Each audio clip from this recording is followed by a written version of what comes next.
요즘 시장처럼 막 마이너스 30%, 마이너스 50% 났는데 생활비에 꺼냈으면 굴러갈 돈이 엄청 줄어들거든요. 그래서 은퇴 초기에 안 좋은 수익률이 모여 있으면 은퇴 자금의 고갈 속도가 훨씬 빨라져요. 3배 이상 빨라지기 때문에 수익률 순서 위험 조심하셔야 되는데 주식만 투자하시는 분들이 제일 위험해요. 이제 기본적인 개념 설명을 들었으니까 이제 실전 운용법을 좀 알아보도록 할게요. 이제 퇴직연금이 노후 준비뿐만이 아니라 절세 효과도 크다 이렇게 많이 알려져 있잖아요. 연금저축과 IRP를 합쳐서 세액공제 한도인 이제 900만 원을 채웠다고 했을 때 평균적인 직장인이 이제 연말정산에서 얼마나 환급을 받을 수 있는지 사례를 들어서 좀 설명 부탁드릴게요. 그 연말정산을 무시하시는 분들도 되게 많더라고요. 네, 이게 무시할 만한 금액이 아니거든요. 예를 들어서 총 급여의 기준으로 5,500만 원을 기준으로 해요. 그거보다 작으면 공제율이 16.5%, 그거보다 크면 13.2%가 적용이 되는데 내가 내 노후를 위해서 IRP나 연금저축에 900만 원을 저축을 하면 148만 5천 원을 돌려받습니다. 급여가 높은 경우에는 118만 8천 원. 굉장히 큰 금액이거든요. 이거 확정으로 그냥 받는 거잖아요. 근데 이거를 되게 무시하시는 분들이 많아요. 이걸 매년 받는다고 생각하면 매년 150만 원 정도의 돈이 계속 생기는 거거든요. 그래서 저는 이제 그런 얘기도 많이 드리는데 특히 2030 분들이 이제 저축할 여력이 좀 없잖아요. 그리고 뭐 휴대폰도 뭐 좀 바꾸고 싶고 여행도 가야 되고 백도 사야 되고 뭐 이런 게 많잖아요. 그래서 그냥 900만 원 깔끔하게 저축을 하고 150만 원 받아서 그걸로 살아. 네. 휴대폰 그걸로 바꿔라. 네, 소비 먼저 하지 말고 저축을 먼저 하고 연말정산 나오는 거 가지고 그걸로 뭐 가방을 바꾸던지 여행도 갈 수 있잖아요. 150만 원 정도면. 근데 이거를 이제 놓치는 사람들이 너무 많으니까 그렇게 말씀을 드리고 뭐 4050 분들은 쓰시면 안 돼요. 왜냐하면 4050 분들 중에 은퇴 준비가 잘 돼 있는 분이 별로 없거든요. 그런 분들은 연말정산 받으면 재투자하셔야 돼요. 네, 그래서 이 연말정산의 세액공제를 꼭 챙겨서 받으셔야 한다라는 게 굉장히 중요하고 두 번째하고 세 번째가 과세이연 저율과세인데 과세이연, 네, 세금을 부과하는 걸 밀어주겠다는 거거든요. 그래서 이제 굉장히 유리하죠. 세금 낼 돈을 계속 굴릴 수 있으니까. 이게 생각보다 차이가 굉장히 많이 납니다. 네, 굉장히 많이 나서 굉장히 유리하고 그리고 저율과세는 지금 만약에 ETF 투자를 해서 뭐 S&P 500 ETF 투자해서 수익이 나면 수익의 15.4%가 이제 세금으로 나가요. 배당 소득세라고 이제 표기를 하는데 세금으로 나가는데 이 연금 계좌에서 굴리게 되면 이 세금을 안 내요 일단. 그리고 연금을 받을 때 내는데 그때는 5.5에서 3.3%만 돼요. 굉장히 적어지죠. 네, 세율이 굉장히 낮아지기 때문에 굉장히 유리합니다. 그래서 이런 혜택들을 다 챙겨서 가져가셔야 돼요. 예. 꼼꼼히 잘 봐야 되겠네요. 오늘 되게 여러 가지 얘기를 들으니까 좀 뭐 공부해야 될 게 많다라는 생각이 들잖아요. 근데 이게 다예요. 아 그래요? 정말이죠? 적어 놓으셔도 되고 적어 놓으면 A4 용지 반도 안 차요. 근데 이제 처음이니까 낯설고 이제 어색해서 그런데 한번 적어 놓고 이제 뭐 제 책에도 이제 다 적혀 있는데 제 책도 그런 목적으로 썼어요. 그러니까 참고서처럼 궁금할 때 이게 찾아보면 되니까 그걸 암기하고 있을 필요는 없잖아요. 이런 장점들은 그냥 기본적으로 그냥 아셔야 돼요. 가입을 하고 돈을 넣고 연말정산 받아보면 알아요. 아 이런 거였구나. 체감을 해야 되는 네, 거네요. 경험해 보셔야 돼요. 네. 네. 이제 연령대별로 좀 나눠보면 은퇴까지 좀 시간이 많이 남은 2030, 40 직장인들이 좀 자산 공격력을 높일 수 있을 것 같은데 이제 어떤 상품 위주로 그런 포트폴리오를 꾸리는 게 좀 효율적일까요? 그 젊으신 분들 같은 경우에는 이제 돈이 많지 않잖아요. 연봉도 적고. 네. 근데 가장 큰 무기가 시간입니다. 시간. 이거 그냥 하는 말이 아니고 실제로 수학적으로 계산을 해보면 투자 기간이 긴 사람 무조건 이겨요. 그리고 투자 기간을 확보할 수 있는 방법이 젊어야 되거든요. 근데 나이가 든 사람이 시간을 살 수는 없어요. 근데 그 종잣돈이 많은 것보다 시간이 많이 나온 게 더 유리합니다. 네, 차이 굉장히 많이 나요. 그렇기 때문에 일찍 시작하는 게 굉장히 중요하다라는 말씀을 드리고 첫 번째로는 이제 주식 비중을 좀 충분히 가셔야 돼요. 주식을 가져가라고 말씀드리는 이유는 장기적인 우상향, 장기적인 수익성에 가장 큰 영향을 미치는 상품이기 때문에 주식을 가져가야 되는데 두 번째로 이제 드리고 싶은 말씀이 뭐냐면 나라를 나눠야 돼요. 한국이 좋다고 다 한국에 투자하고 미국이 좋다고 다 미국에 투자하고 이런 투자 문화가 있거든요. 실제 우리나라에서 뭐 서학개미, 동학개미라는 말도 있잖아요. 근데 이런 굉장히 안 좋은 투자 방법이에요. 특히 초보자는 하시면 안 되고. 한국의 반도체가 너무 좋아서 이제 하신 분들이 지금 너무 힘들 거거든요. 근데 이게 언제 끝나냐 아무도 알 수 없어요. 그렇기 때문에 항상 분산해서 접근하시는 게 좋고, 그리고 이제 한국 시장에 대해서 이제 많은 분들 굉장히 긍정적인 생각을 가지고 계셨는데, 불과 1년 반 전 2025년 초만 해도 국장 탈출은 지능순이라고 있어요. 그래서 많은 분들이 그냥 미장해야지, 미국에 투자해야지, 누가 한국 주식에 투자하냐 이런 얘기를 했었거든요. 그러니까 시장이 이렇게 막 뒤집어져요. 막 뒤집어지는데 이게 파도 치는 거랑 비슷하거든요. 그 수영을 잘 못하는 초보가 튜브 없이 들어가면 너무 위험한 것처럼 투자가 똑같기 때문에 좀 분산을 하셔서 가셔야 되고, 그리고 하락장에 대한 두려움을 갖고 계셔야 돼요. 지금은 이제 제가 설명 안 해도 다 아시겠지만 이거는 작년에 똑같고 올 초에도 똑같았어요. 저는 제 유튜브 채널에서 이런 얘기를 계속 했는데 아무도 관심 없죠. 이게 그 상향가를 가고 있을 때는 꺾일 거라고 실감이 안 되는 것 같아요. 절대 생각 안 해요. 네. 책에서 아무리 얘기하고 뭐 전문가들이 나와서 얘기해도 절대 이제 그거를 받아들이지 않거든요. 받아들이지 않고, 그러니까 이걸 방향성 투자라고 해요. 올라가는 방향이다, 난. 이거 무조건 올라가야 돼 라고 생각하고 투자하다가 이렇게 꺾이면 너무 힘든 거거든요. 또 반대로 하시는 분들도 있어요. 하락하는 방향에 베팅하는, 주가가 빠지면 돈을 버는 상품들이 있거든요. 그건 더 어려워요. 그건 절대 하시면 안 돼요. 요즘처럼 주가가 빠질 때는 인버스를 사면 되겠네라고 생각하겠지만, 장기적으로 인버스를 해서 돈 번 사람 별로 없어요. 네. 한두 번 벌 수 있죠, 당연히. 도박처럼 단타로 벌 수 있는데, 장기적으로는 굉장히 어렵다. 투자를 전문으로 하시는 분들도 안 하거든요. 잘 안 해요. 그래서 굉장히 어렵고 조심하셔야 되고, 그리고 특정 국가에만 투자하게 되면 10년 동안 원금 회복 안 되는 일도 자주 있어요. 실제로 한국이나 미국이나 뭐 또 그런 일들 너무 많았거든요. 그러니까 무조건 우상향하는 게 아니에요. 우상향하는 사이에 지뢰에도 빠졌다가 늪이 또 있고 막 왔다 갔다 해요.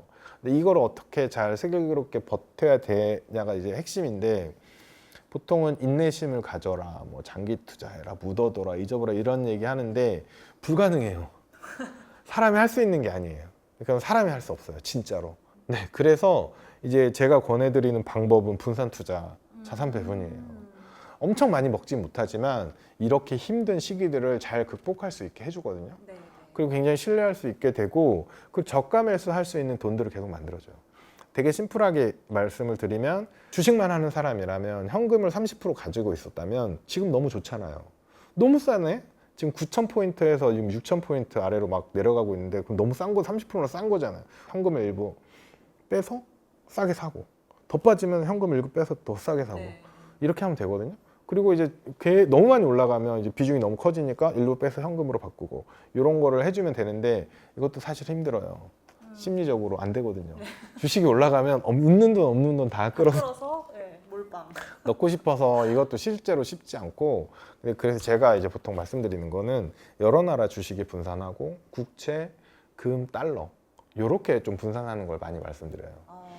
네, 요렇게 해놓으면 주식이 빠지면 얘도 빠져요. 근데 주식이 10% 빠져도 얘는 10%, 뭐 15% 이렇게밖에 안 빠져요. 그리고 주식이 빠졌을 때 당황스럽잖아요. 근데 자산 배분 해놓으면 누군가는 올라갈 수도 있고, 예를 들어서 달러가 이렇게 확 올라가거나, 안 올라가도 돼요. 안 올라가면 얘는 30% 빠졌는데 주식은 얘는 그대로야. 그러면 얘가 더 싸잖아요. 그럼 얘를 일부 팔아서 싸게 사는 거죠. 이런 식의 계속 리밸런싱을 하면서 저가 매수, 고가 매도를 반복해요. 이거를 리밸런싱 보너스라고 하거든요. 자산 배분은 이런 게 가능하기 때문에 이 험난한 시장에서 굉장히 장기 투자를 가능하게 해주는 장치라고 저는 생각하거든요. 그런 거를 좀 해보시면 좋을 것 같아요. 주식은 비중을 어느 정도로 두는 게 제일 좋을까요? 저는 이제 반.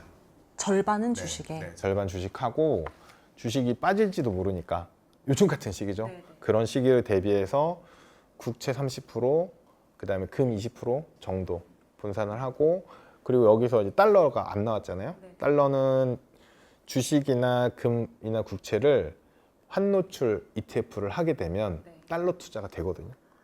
그러면 달러가 절반 정도? 자연스럽게. 네, 자연스럽게 원화 대비 달러가 가져가고, 여기에 뭐 현금을 가져가셔도 돼요.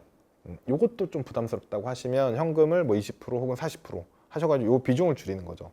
포트폴리오 그대로 두고 그런 식으로 접근을 하시면 이런 시장이 와도 이제 버틸 수 있고, 실제로 저도 한 20년 넘게 투자를 하고 있는데 2008년 글로벌 금융위기, 주가가 진짜 반토막 나는 그런 것도 겪어보고 뭐 많은 이제 시장을 겪어봤는데, 제가 보기에는 자산 배분만 한 건 없어요. 제가 보기엔.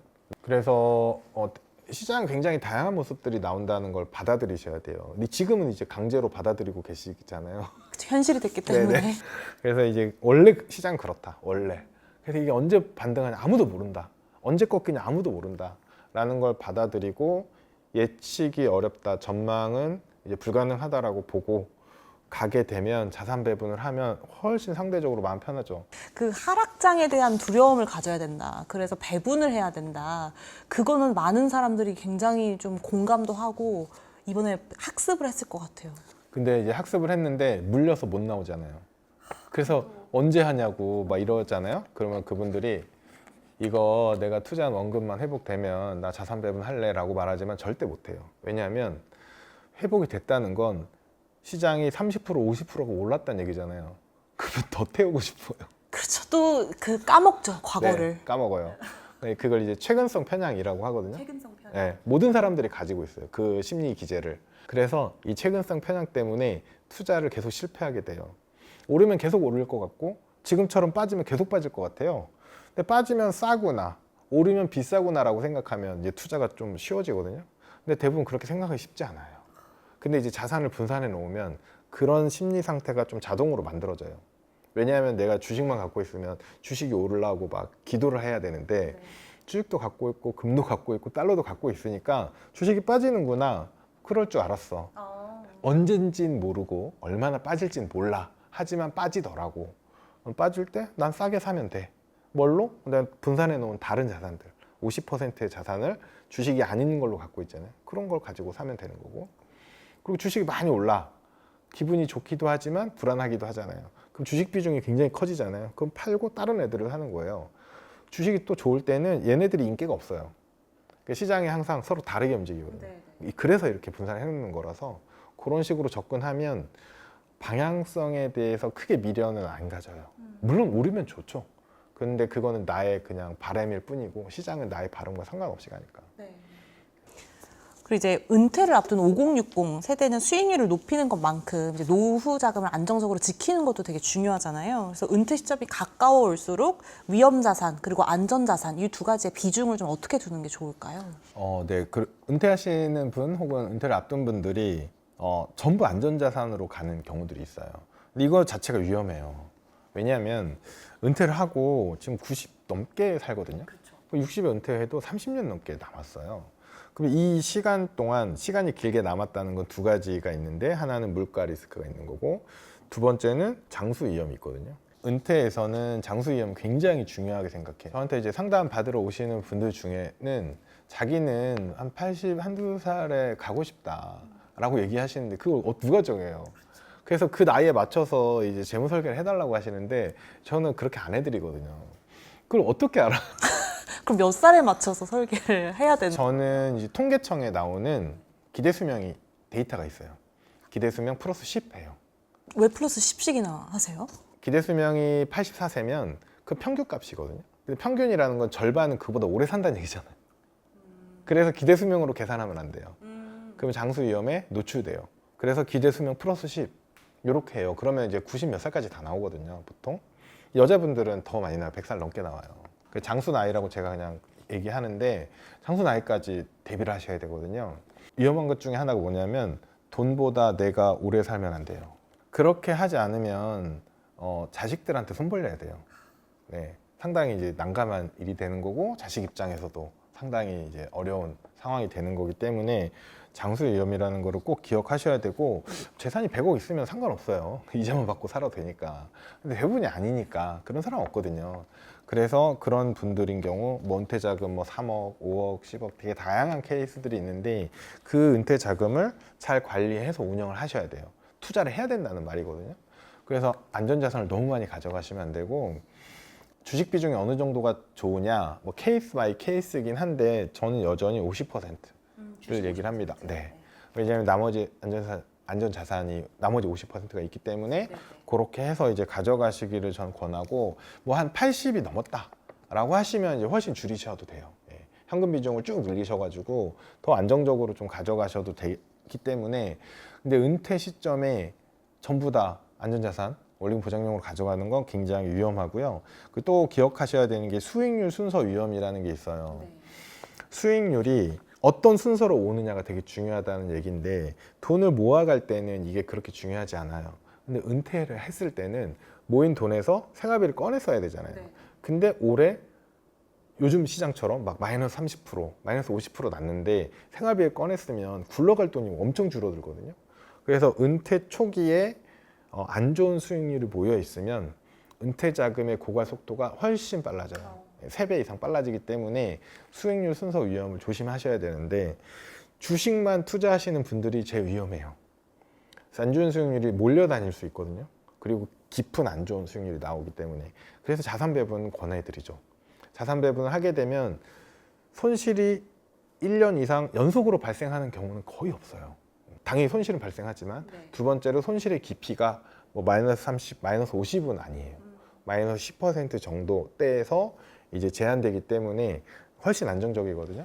그래서 수익률 순서 위험이라는 게 있다는 걸 꼭 아셔야 되고, 인플레이션 위험이라는 것도 있기 때문에 현금으로만, 예금으로만 관리하시면 안 된다. 이런 것들을 좀 기억하시면 좋을 것 같아요. 보통 목돈이 필요하거나 이제 생활비로 쓰려고 퇴직금을 이제 일시금으로 수령을 하는 분들도 많은데, 일시금 수령 그리고 연금 수령 두 가지는 어떻게 다른 건가요? 이제 IRP로 보통 퇴직금을 받게 되거든요. 퇴직금을 IRP로 받으면 이걸 바로 꺼낼 수가 있고, 아니면 IRP에서 계속 굴리면서 연금으로 찾았을 수 있어요. 그 차이가 뭐냐면 이제 퇴직소득세가 있어요. 퇴직금에도 세금이 붙는데 바로 찾으면 그 세금을 다 내게 돼요. 그리고 연금으로 나눠서 찾게 되면 퇴직소득세 자체를 할인해줘요. 깎아줘요. 연금을 받는 게 더 나은 건 훨씬 좋고, 그리고 예를 들어서 계산을 해보면 25년 근속을 하고 퇴직금이 2억 원일 경우에 퇴직소득세가 558만 원이 되거든요. 근데 이걸 한 번에 찾게 되면 세금을 558만 원 내는 거예요. 근데 이걸 연금으로 나눠 받는다. 나눠 받게 되면 11년째부터는 40%를 깎아주고, 21년째부터는 50%를 깎아줘요. 그러니까 세금이 200만 원 이상이 절감이 되는 거죠. 굉장히 큰 차이가 있고, 근데 이거보다 더 중요한 게 있어요. 더 중요한 거 뭐냐면 과세이연 저율과세예요. IRP에서 계속 굴리게 되면 과세이연 저율과세가 되잖아요. 근데 이 돈을 일단 꺼내잖아요. 일반 계좌로. 거기에서 굴리게 되면 이 혜택이 없어요. 이게 훨씬 커요. 네, 그래서 이런 두 가지 차이점이 있기 때문에 저는 절대로 좀 꺼내 쓰지 말고 노후를 위해 놔두라고 얘기를 하는데, 그 사정이 항상 생기거든요. 항상 돈이 필요한 사정. 네, 돈이 필요한 사정이 항상 생기는데 그게 평생 생겨요. 지금은 뭐 월급이 작으니까 뭐 이런 저런 사정이 있는데 50대 뭐 팀장님, 부장님들도 똑같아요. 다 사정이 있어서 돈이 없어서 저축을 못 하세요. 근데 그 사정을 다 따지다 보면 노후가 망가지거든요. 그래서 최소한 그거는 쓰지 말고 킵해 놓으면 좋겠습니다. 없는 돈 셈치자. 이렇게 생각하는 게 편하겠네요, 차라리. 알겠습니다. 마지막으로 이제 오늘 영상을 보신 분들이 퇴직연금 계좌에서 가장 먼저 확인해야 될 것 딱 한 가지만 꼽아주신다면 어떤 게 있을까요? 네, 퇴직연금이 어디에 들어가 있는지 꼭 확인하셔야 돼요. 네, 일단 그걸 모르고 계시잖아요. 일단 열어봐라. 네, 열어보셔야 돼요. 금융감독원 홈페이지 들어가서 열어봐라. 돈이 얼마가 있는지, 그리고 수익률은 얼마가 있는지 이걸 보셔야 되는데 일단 열어봐야 돼요. 네, 꼭 열어보셨으면 좋겠습니다. 그래서 관심을 갖고 매일 들여다볼 이유는 없거든요. 3개월에 한 번, 6개월에 한 번 이제 확인을 하고 돈이 이렇게 잘 쌓여 있구나, 이런 거 한번 보시는 거 굉장히 중요합니다. 네. 사실 그 열어보는 게 모든 것의 시작이 될 것 같아요. 보면 또 관심이 생기고, 내 돈 수익률이 이것밖에 안 됐어? 또 다른 투자 방법 찾아보고. 그래서 오늘 이제 김성일 업라이즈 투자자문 대표님 모시고 이야기 나눠봤습니다. 대표님 오늘 시간 내주셔서 감사합니다. 네, 감사합니다. 네.